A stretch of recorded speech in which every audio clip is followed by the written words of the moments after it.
ये है खरगर हिल, नवी मुंबई का। तो हमको अभी ये जो हिल आपको सामने में दिख रहा है, इसके ऊपर जाना है।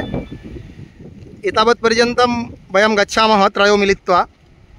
एकेबारे हम लोग पूरा हम नीचे से चला आया, ऐसे 3-4 हिल हम चढ़ते चढ़ते अभी हम इसके ऊपर जाएंगे। सबसे ऊंचाई वाला ये हिल है, तो इसके ऊपर हम जाएंगे। हम खुद ऐसे देखिए, हमारा ये जो पैर है, तो हम लोग ऐसे पैदल में, और जो ट्रैकिंग का जो शू होता है वो शू भी हमारे पास नहीं है। हम तो ट्रीटमेंट के पर्पस इधर आए हैं, लेकिन हम ऐसे बस अभी ऐसे ही हमको नीचे जाना है और नीचे से फिर ऊपर जाना है, वो पूरा ऊपर।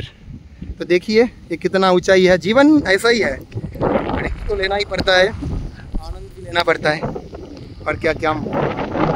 तो जीवन को ऐसे हम उपभोग करने के लिए ऐसे दुर्योग की मौसम में भी चला आया। इधर बहुत बारिश चल रहा है, हवा के तेज भी है, तो हम ऊपर अभी जा रहा है।